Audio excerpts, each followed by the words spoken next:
The Broncos are 1-2. It seems like Broncos country is in a little bit of a state of panic. I don't think it's the time for panic, but there are some things to look at, some things to dissect, and some things to evaluate here. 3 weeks into the season on this edition of Denver Football After Dark.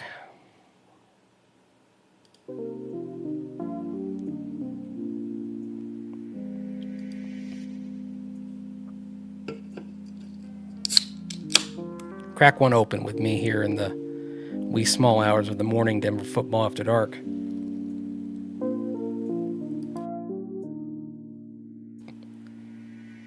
Taking stock of Bo Nix after 20 regular season games. That's where we're going to start here. It's going to meander in some different places, and I've got some numbers that I'm going to share with you. Did a little work in Excel. Pulled out the abacus on Monday night as I was working.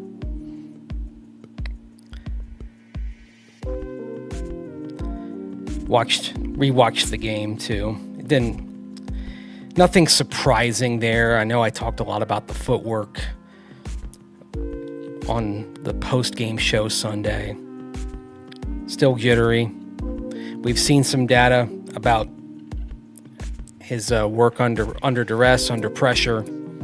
That is certainly not encouraging through 3 weeks.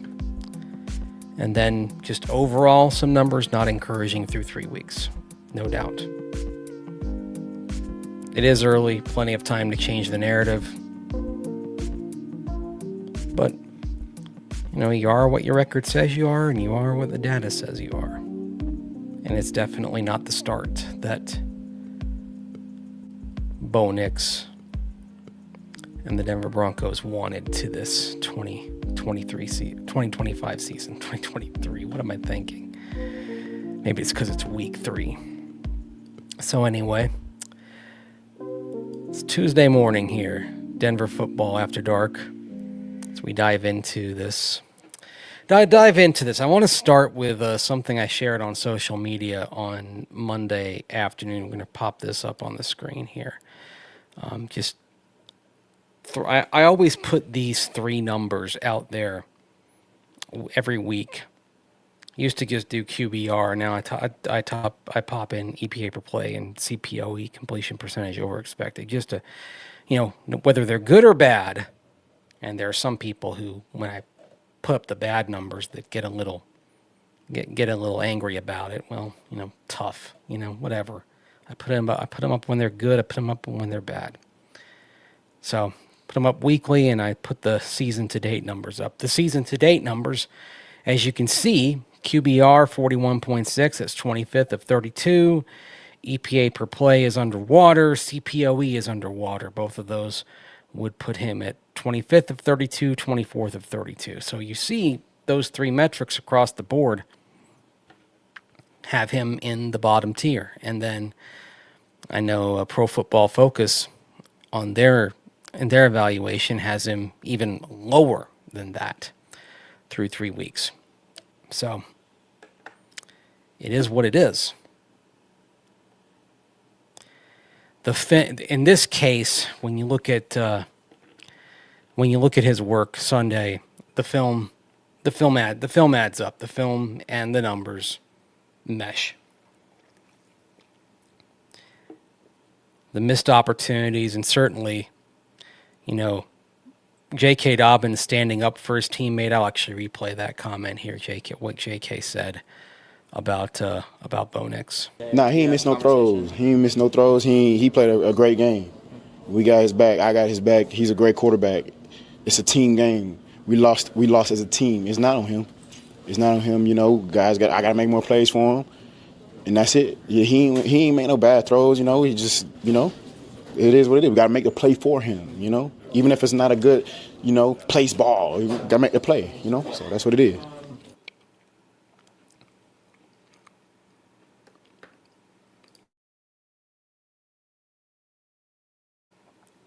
Sorry about that there. A little pause there for a moment. Had to catch my breath there for a sec.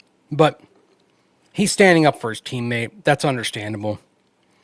But when you look at the deep shots to Marvin Mims Jr., I mean, they were missed opportunities. I mean, I think Tim Jenkins had it nailed on the flea flicker in particular, where he the way he broke it down, I thought was actually pretty accurate when he talked about how Marvin Mims Jr. was so, at that point, he's so open that you don't have to put it out in front of him. It's okay to have the type of play where you the receiver has to adjust and turn back a little bit, as Cortland Sutton did on his touchdown catch when he was so wide open. That's okay. You don't necessarily need to lead him and hit him in stride, and you've got a better chance of getting the completion. At minimum, you'll get an explosive, even though maybe you've got a little bit more of a chance of the defender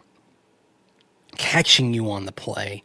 You'll still get a big play out of it. I mean, that flea flicker in particular, I mean, it's plays like that cause me to bristle a little bit at the notion that this has passed Sean Payton by, and I know there's a lot of that out there on social media right now, but you still see there's some terrific play design. And at some point, it has to fall on the execution, right? I mean, what do you think of your team's execution? I'm in favor of it, as John McKay once said. I mean, sometimes it's just okay. It's a great design. It's called at the right time. I mean, on that flea flicker, you've got Troy Franklin and Marvin Mims Jr. past everybody. It's take your pick. You got to be able to hit that. And then another play later, Marvin Mims Jr., he's streaking down the seam in the end zone, and Nix is hit. But, I mean, he gets the ball off cleanly as pressure comes in. That's one that, okay, he's under pressure, but a good NFL quarterback's got to hit that. This is another thing where you say, okay, the top level quarterbacks hit that pass. And Bo is still developing, he's still growing, but this was the kind of game where you were reminded how far he has to go to reach a level close to Justin Herbert. Like he's, Sean Payton talking about Bo Nix can be a top 5 quarterback in the next 2 years. That's a bold statement, and it's the sort of thing that, okay, there can be leaps and improvement by leaps and bounds. I'm not saying that it can't happen. Sometimes, and quarterback progression, quarterback growth, it can come in spurts, and we saw spurts happen last year. And as I often say, it's not a straight incline. There are ups and downs that go along with it, but it's top 5 right now. Like if you look at it right now, based on the first 3 games of the season, it's just like the Super Bowl talk of preseason. It's, so some things I think need to be put back into storage for a bit. Maybe just be anonymous donors for a little while and, focus on the here and now of getting things right, improving, growing, developing, and seeing where you go. I think the cart got put before the horse a little bit. So, just my thoughts. I appreciate that. Silent Sticks, thank you. I apologize to Sean after watching film. Yeah. The more I watched when I rewatched the game, it was like, oh, that's great design. That's great design. That's he's still gifted at that. And one thing that I know about how he goes about his work, and one of the reasons why he came back after the year off, is a thing that he missed was he missed the grind.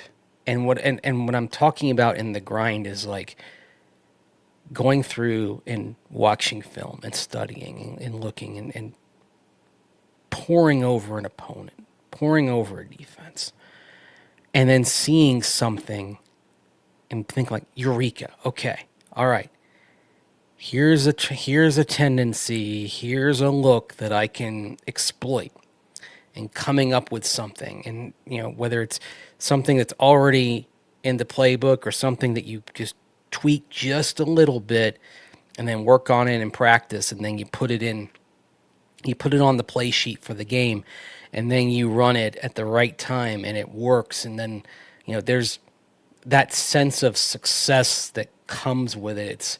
It's one of the great natural highs that you can experience in the sport when you've taken something that has come from poring over the tape, and you have that moment that hits you at 12:55 in the morning, and then when you see it actualized on Sunday afternoon or Monday night, things like that are a huge part of why he came back. That when you're in the broadcast studio, you don't get. And the play to Cortland Sutton at the end of the first half on 4th and 2, that's one of those moments. I love it when you see Bolsey over there on the right side, and you see everything. You see the bunch on the right side, and J.K. Dobbins moving over to the right, and then Cortland. Your wide receiver one goes almost undetected to the left because you've flowed everything to the right side, and it just completely catches the Chargers off guard, and he's got his own zip code to himself. And then Bo just hits him over the top, and it doesn't get any better than that when you've gone from idea to design to practice to execution. That's when you're working on that. That's the good stuff. And frankly, as in watching the sport, I love seeing something like that. That's no matter what team pulls that off, that's the kind of thing I love to watch. And so, admittedly, when I see something like that, in the press box, I'll be the one like woo, like reacting like that. You can't help but like that sort of thing. So it was good to see that, and I had a similar reaction on the flea flicker until the pass went just out of Marvin Mims Jr.'s reach. Man, that was tough, because everything, that was perfect until the pass went too far. So appreciate you staying with Sticks. He needs to trust himself more. Bo seems like he's scared to throw downfield, too many open wide receivers, and he checks down too fast. Sometimes I think, and that is something that's kind of commonplace with young quarterbacks, is you tend to rush through things, and you're not quite as settled as you want to be. And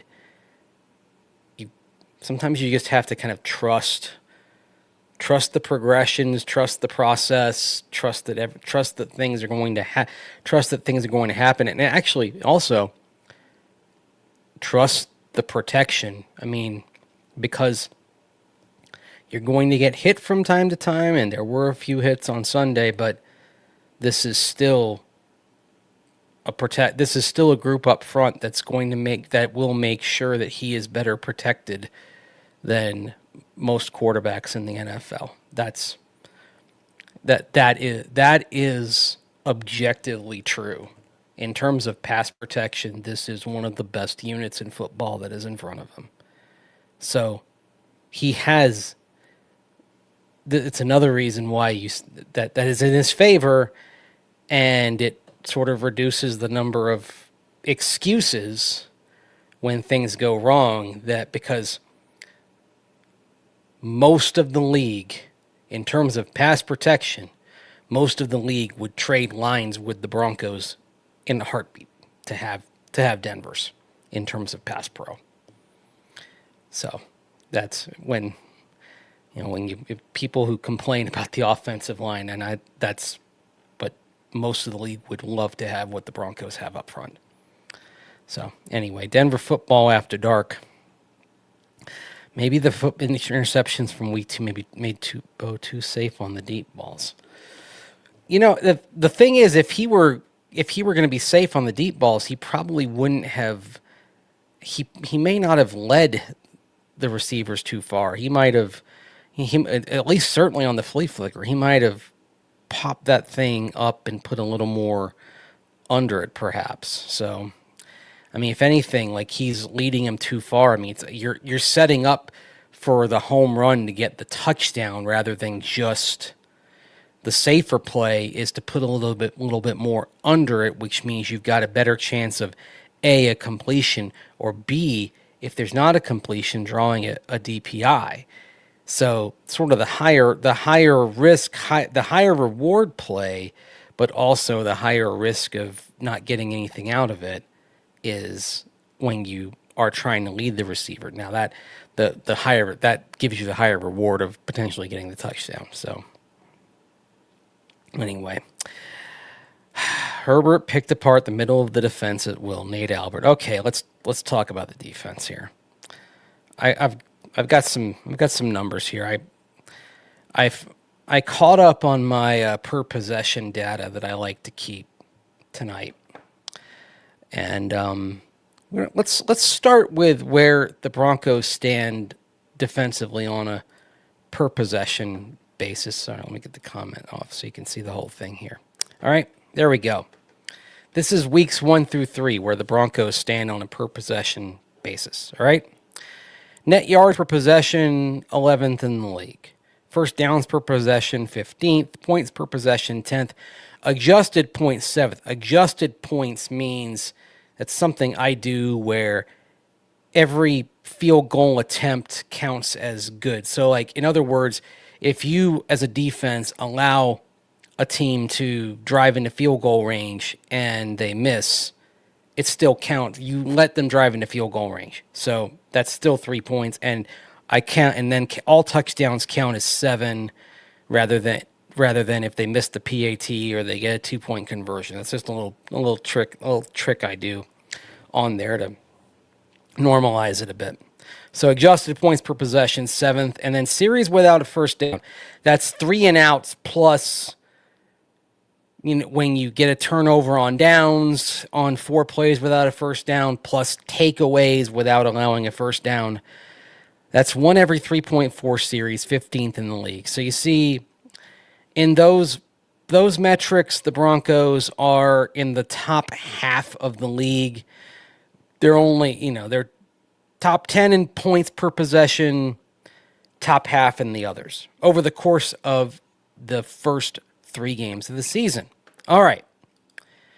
Now, let's look at the data from only the last 2 games. So we're taking out week 1 against a first-time rookie starting quarterback opening on the road in Cam Ward. So just the last 2 games, and yikes!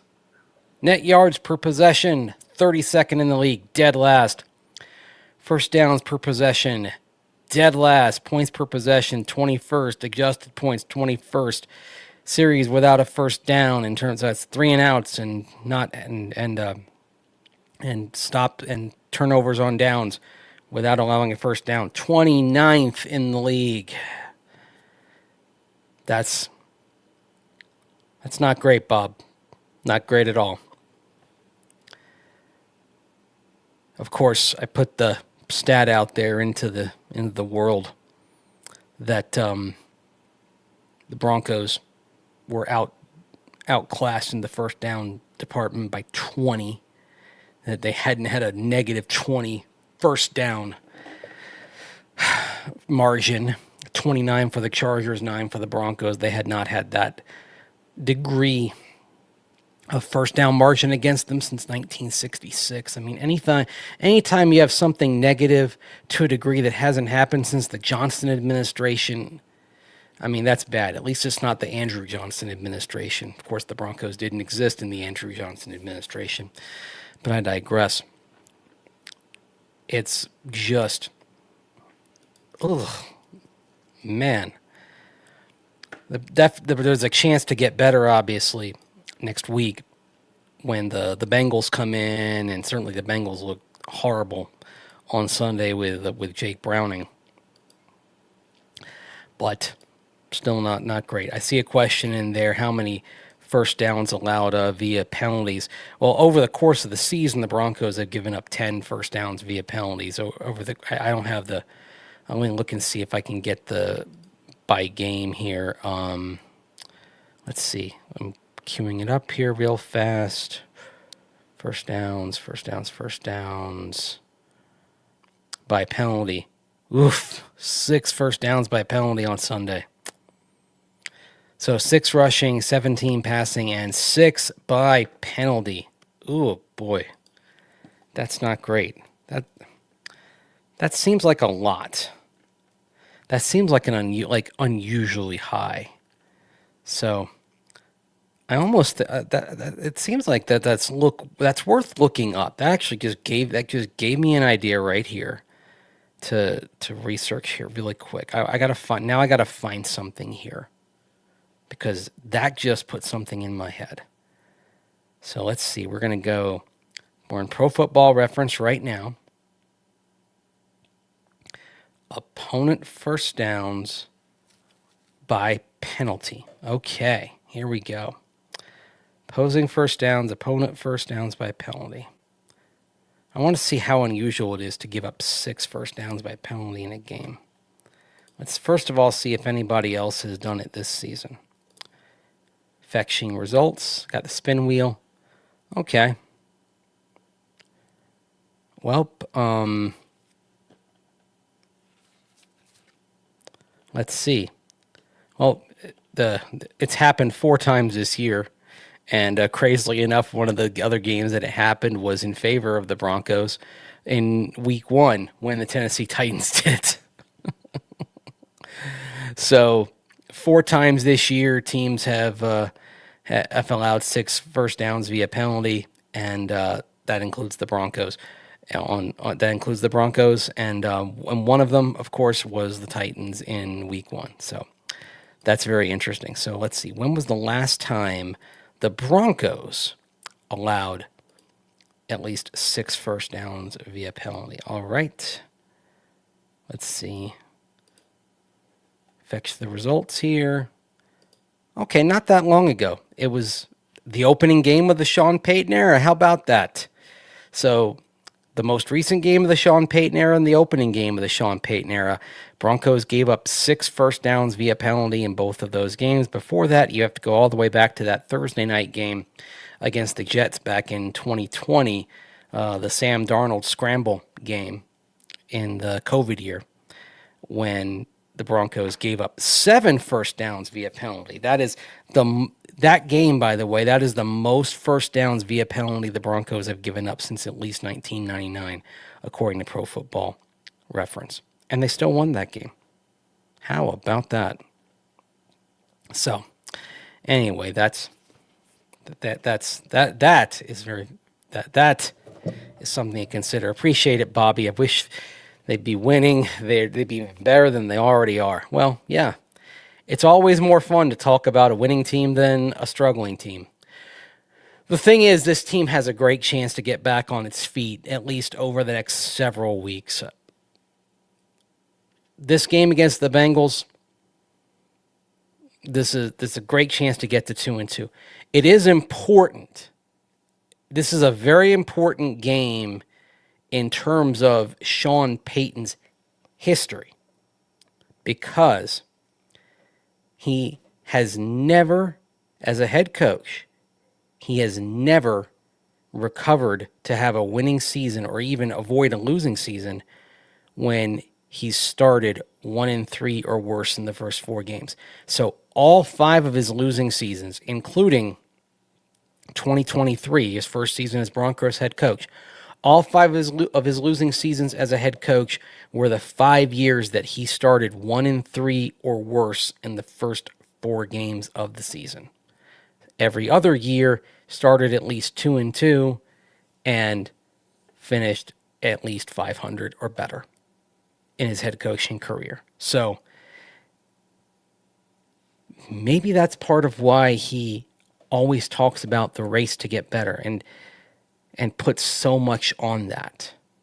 Because in his own head coaching career, he has never had a team that successfully bounced back from a 1-3 first quarter of the season. 0 for 5. All of them lost exactly 9 games. 4 of them went 7-9. The 2023 Broncos went 8-9. That's actually really interesting, huh? And I think maybe on some level, it explains why he harps on that so much, and he talks about that so much, and he makes such a big deal about that, because we're all products of our own experiences. His experience is that his teams have never overcome slow 4-game starts to the season. 0 for 5. So that's what's on the line next Monday night for the Broncos. They're in pretty good shape to get it done, considering what we saw from the Bengals on Sunday. There's a book on Jake Browning. I think the Broncos will be able to follow that. They should be in good shape. It's a chance for their defense to get back on its feet, too, after a couple of really shaky weeks as well. By the way, yep, with that stat, Nate, I would call it a must-win. Yes, I wouldn't have said last week is a must-win, but with that stat, I will call. I know probably Sean Payton won't call it a must-win, but with that stat, I will call it a must-win, because the history says a 1-3 start has meant eventual mediocrity for his teams. So, as the late former Broncos coach Lou Saban said, you can get it done. What's more, you gotta get it done. So,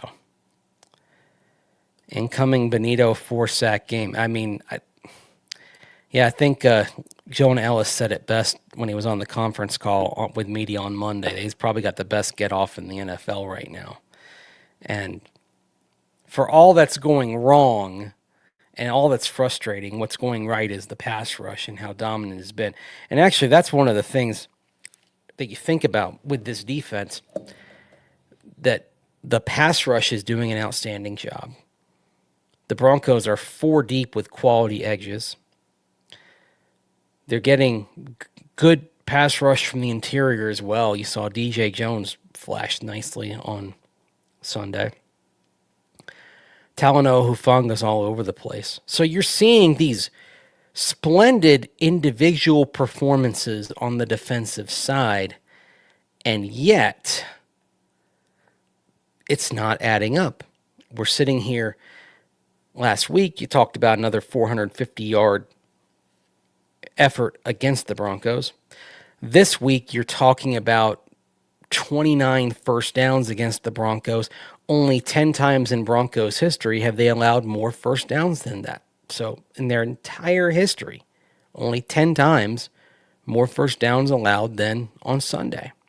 That is notable when you talk about how many games they've played over the course of history. They played more than 1,000 games. So far on this defense, you've heard the phrase that being greater than the sum of their parts. So far, this defense is lesser than the sum of its parts. The sum should be adding up to much more than we're seeing from this D right now. And oh, by the way, we've seen 2 late game fades. I actually, earlier today, earlier on Monday, by the way, I dove into a little bit of the history of Vance Joseph's defenses as Broncos head coach in close and late situations. So like inside of about 5.5 minutes defending with a tie game or a lead. So there's been 22 such situations in 2017, 2018, and then from 2023 onward. 22 such drives. So 8 of them have ended in scores that were successful for the other team getting what it needed, whether it was a field goal or a touchdown. There were 3 others that ended in field goal attempts when that was what the opponent needed. So that's 11 times that out of 22 that the opponent has gotten what it needed out of a drive. Now, in this day and age, this scenario, about 30% of drives league wide in this scenario succeed. So 8 out of 22 is actually pretty much in line with league average. But at the same time, like I mentioned, you've had 3 field goals blocked or missed in that scenario, including, for example, when the Bengals missed a 33-yard field goal in overtime last year on one such drive. That temporarily bailed the Broncos out, but then after the offense was stopped, the Bengals took advantage and then drove to the game-winning field goal at the end of that overtime. So,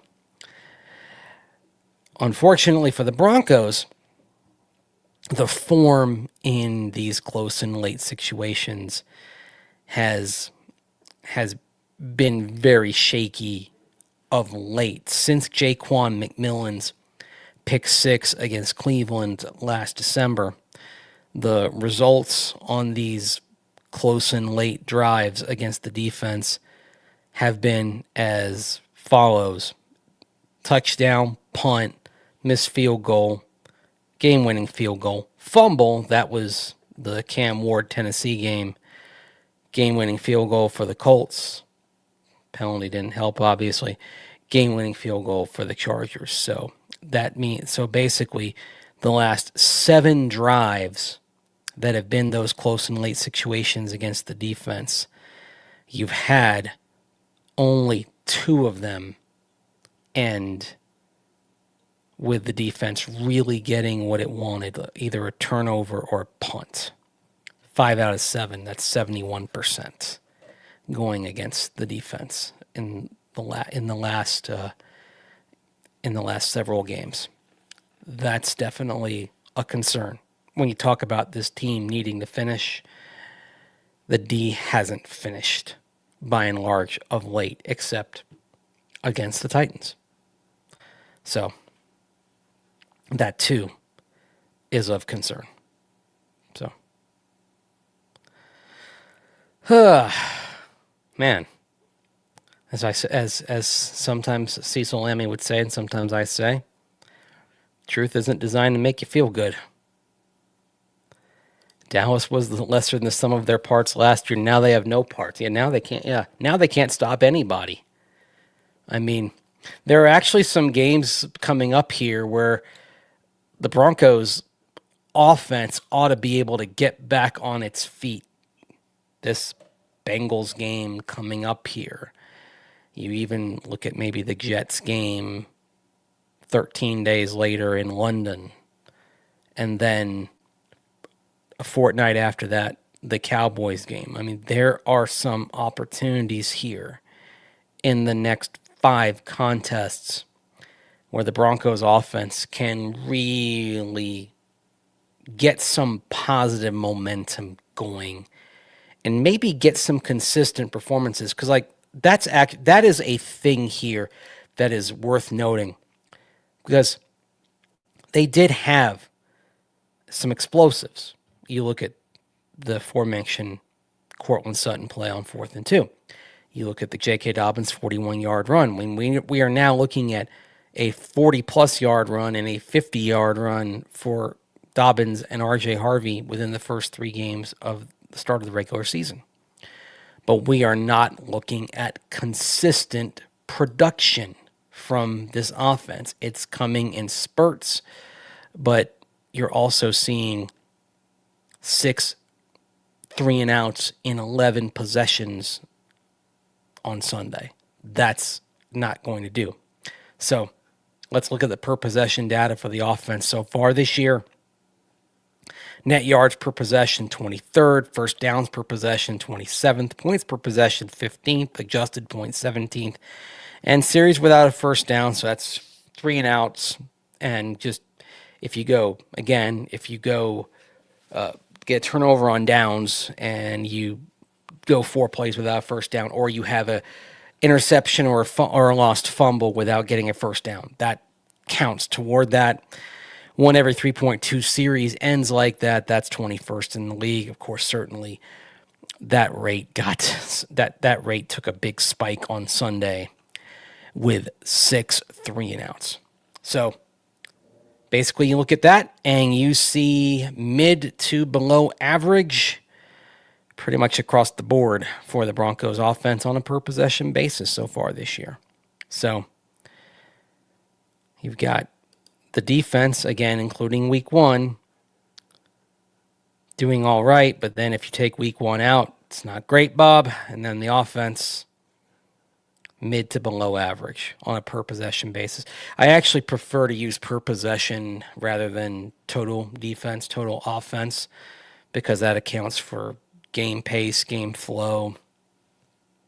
I think that ends up being a little more accurate in terms of how to evaluate offenses and defenses, in terms of how efficient they are. So anyway, Denver football after dark here. Justin pointing out, I thought it was odd they took away the ball away from JK and gave Bo a few runs in that one series. Yeah, JK seems to be in a nice flow, and it is curious how sometimes when he gets going, they'll just be like, okay, let's move away from that. And that is sometimes where it seems to sometimes get a little bit cute. Like, there's an old cliche that you basically, when it comes to the run, that you just stick with it until they stop it, and then you adjust. But if you can run the ball well, it is basically the most effective way to destroy the will of an opponent. And if you can do that and you're doing it effectively, keep doing that. Like, the greatest thing you can do is, if an opponent is stacking the box, successfully run. If they're doing that, if they're playing the run and you can still run the ball, you've got them by the throat. And that is when you can truly dictate terms. I think the Broncos actually, in terms of where they're going, where they're evolving as a run offense, I think they're actually getting close to being able to do that the more they get settled in with the wide zone principles. But they've got to have the patience with it. That's the one thing that seems to be missing sometimes, the patience. That being said, J.K. Dobbins is way ahead of R.J. Harvey right now. And the one thing that does make you nervous is the injury history of J.K. Dobbins, because he still has missed more games in his career that he's played. And it's like, okay, stay healthy, stay healthy, stay healthy, stay upright, stay upright, stay upright. Because right now, Harvey doesn't appear to have to be ready to consistently handle the load. The other thing, and it's something I think worth considering, we still haven't seen Jaleel McLaughlin. He's been inactive all 3 games. And we've heard from Joe Lombardi that a reason why they activate Tyler Bidet is pass protection. And you get that, but they need a bit more of a spark in the running back rotation. It may well be time to give Jaleel a look and activate him next week. That's my unsolicited opinion here. To get him out there and get a few reps to him. Bidet has not flashed in the few chances he's gotten just yet. And Jaleel does give you something dynamic that Bidet can't. So, especially with R.J. Harvey not quite launching on a consistent basis, that's another reason I think to give Jaleel some run.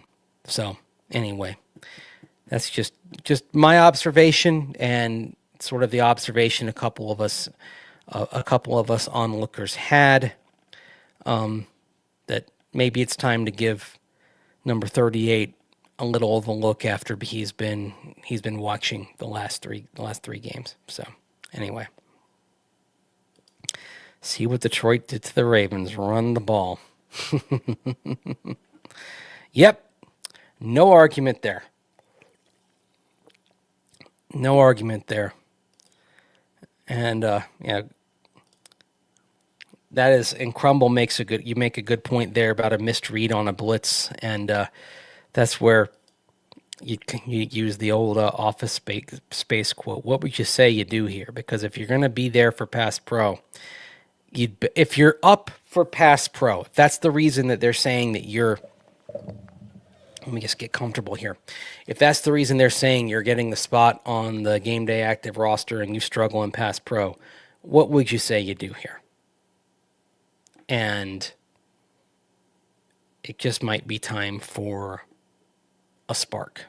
Like that's the thing. And for 2 years, Jaleel McLaughlin provided a spark. And you think back to last year when the run game was struggling, he didn't have the ideal body type to handle a heavy load.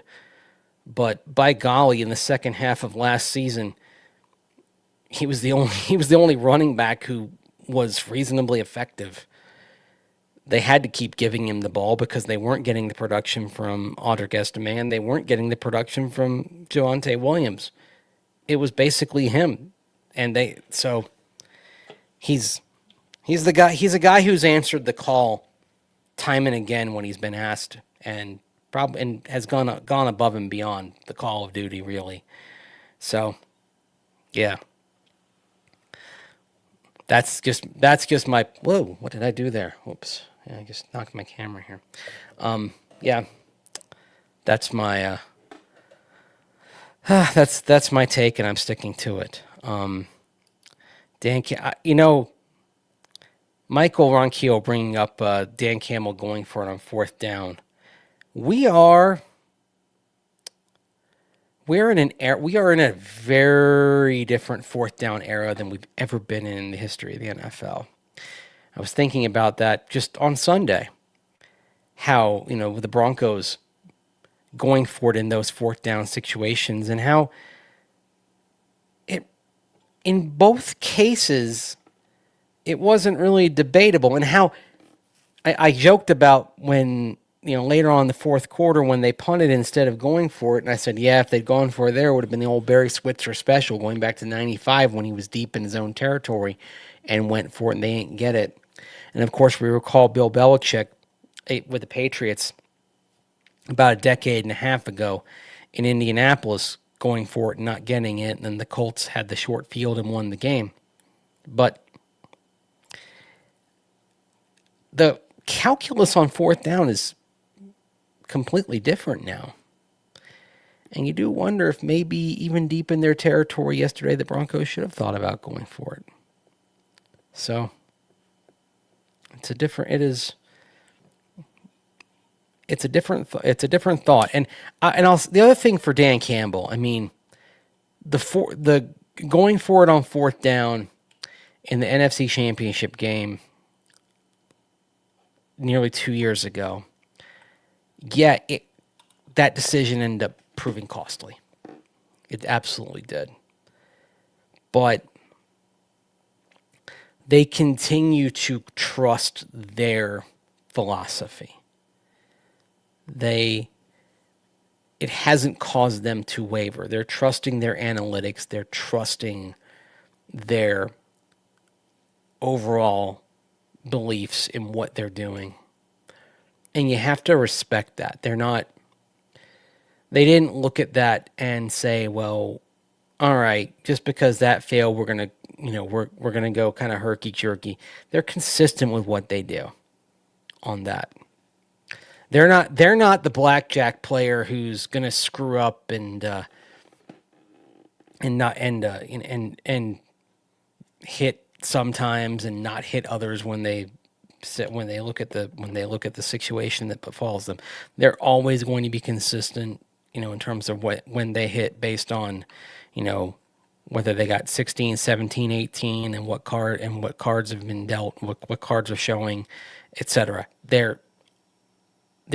are always going to react to what the situation is with an empirical decision. So, good for them. It's all honestly why I'm still to this day mystified by the Broncos not going for two at Cincinnati last year when they had a chance to at the end of regulation, because it just seemed like it made so much sense. So much sense. Anyway, Denver Football After Dark here on this Tuesday morning. A different week this week, by the way, because it's Monday Night Football, so we won't hear from the Broncos again until Thursday. They'll have Tuesday off.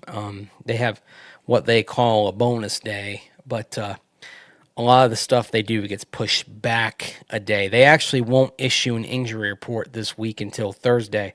So for everyone wondering about the status of Evan Engram, you're going to have to wait an extra day until Thursday to find out. Mike asking about Rondé Gadsden II torching Singleton. Yeah, I know that's come up a couple of times in the comments tonight about the inside linebackers. And,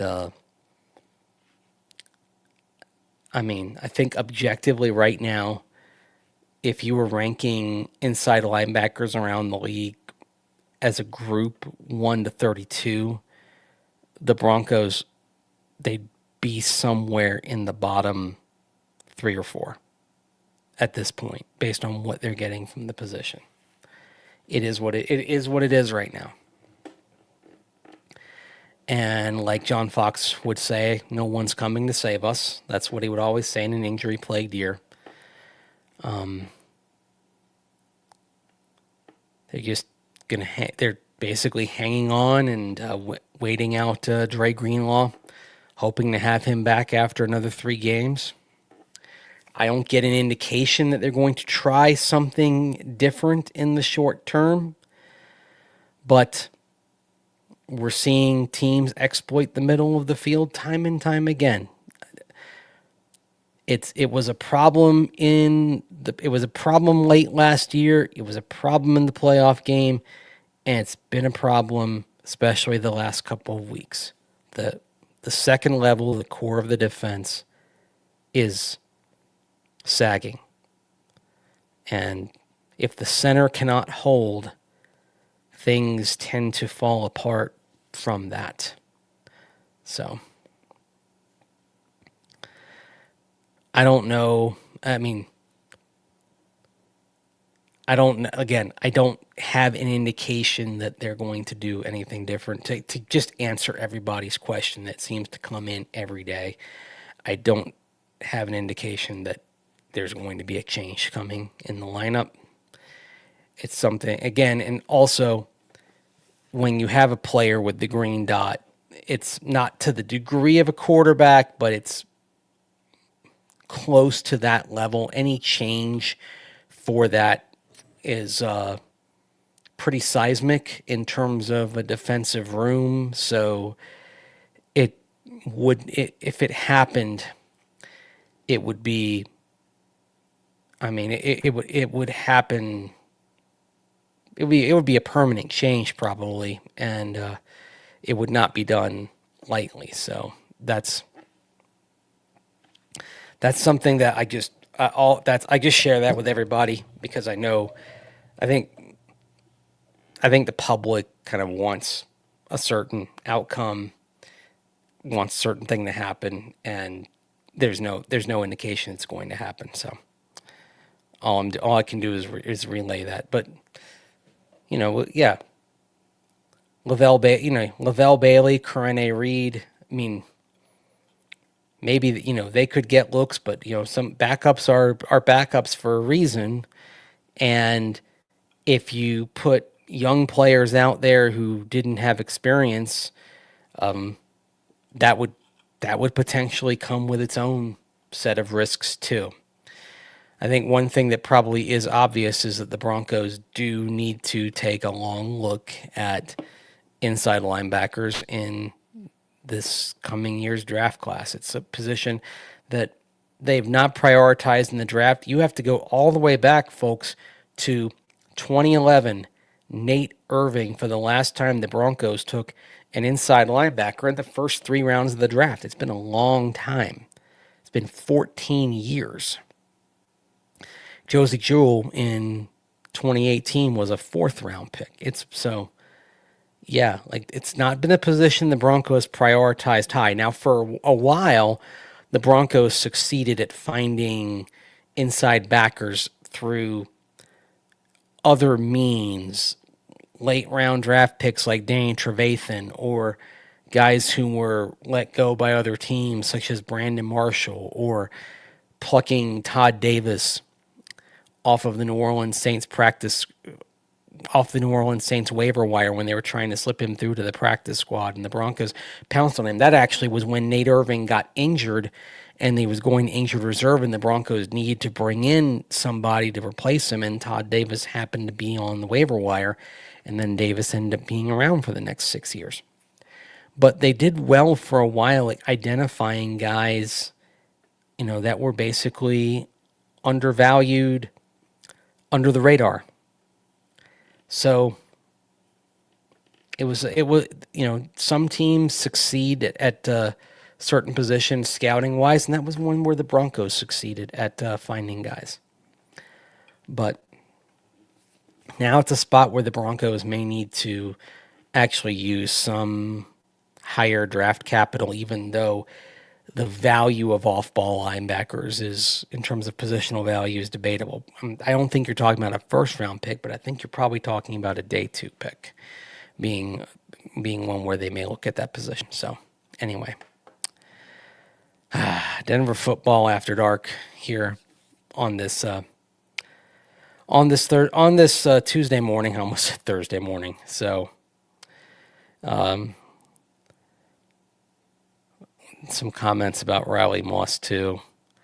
Yeah, we got our usual comments. We got a troll in here as usual. Anyway, so like I said, programming note with the Broncos not practicing until Thursday. There, as usual, not a show on. There won't be a show on Tuesday night into Wednesday. I'll probably have a show Wednesday night, even though there isn't anything going on Wednesday. But Tuesday night's always the night that I kind of take off to kind of regenerate and recoup. So, and also do some research. The other thing, haven't heard an indication on when Drew Sanders will be back. One thing we do see at practice is we also see the rehab field where players are getting back to health. Like we see Drew Sanders, or not Drew Sanders, we see Dre Greenlaw working out over there. Like that's one thing we've been reporting, of course, is that as Dre Greenlaw was not practicing, he was working out over on the side field. And we often see players on injured reserve over there on the side field. For Malcolm Roach, for example, I think he'll probably be back as soon as he's eligible to come back, just given the nature of his injury. But we haven't seen Drew Sanders over there yet, so I think it may be a while on Drew Sanders before he returns, unfortunately. So, that's not a good thing, and I think GT makes a good point. He's been injured more often than not, and it is what it is, unfortunately, that he hasn't been able to stay healthy. So Ronald Ortiz points out that Jeremy Crawshaw has literally been crushing it. For all that has gone askew on special teams, the coverage has not been as good as you would have hoped.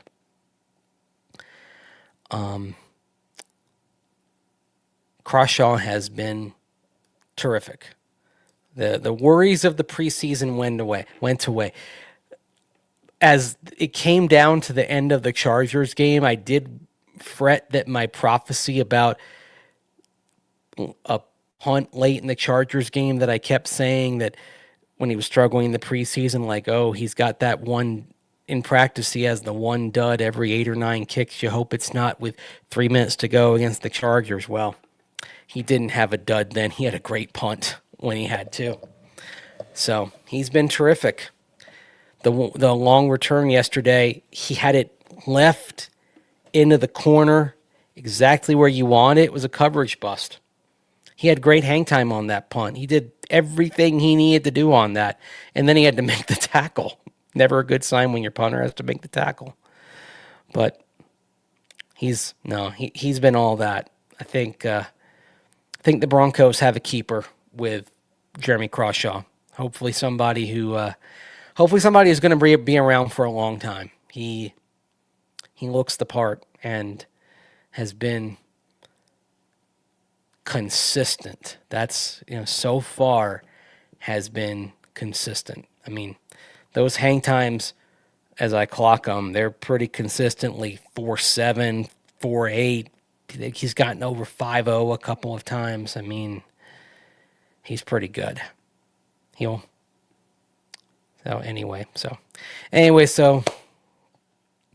Evan Engram, what about him? Lonnie Alexander. The fact that the Broncos did not put Evan Engram on injured reserve Saturday tells you that at least for now they're not expecting it to be long term. Of course, they didn't expect Dre Greenlaw to be long term, and that changed.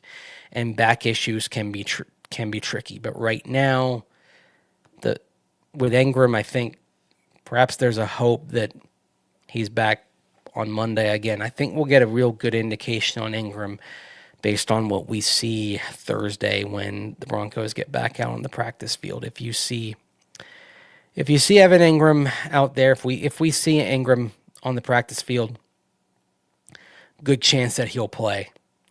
If he's not out there, then it looks like the Broncos are going to have to figure things out at tight end once again. So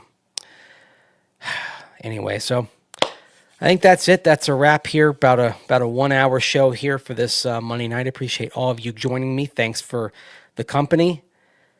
Be sure to leave a comment if you'd like down below. If you've been watching this on YouTube, keep it positive if you can.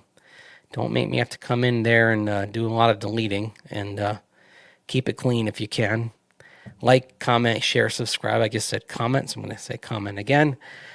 And if you know people who'd like this sort of Broncos chat, tell your friends about this channel. I'll have actually a video recapping the trip and some of the goofy things about it on this channel here Tuesday or Wednesday. So be looking for that. Maybe even a little food review from the Chargers press box. And so sharing some of my experiences from the road from this trip to LA. So appreciate you joining me for this edition of Denver Football After Dark, and I will talk to you again later on this week. Thanks for the company, and I'll see you next time. Take care. Thanks for watching.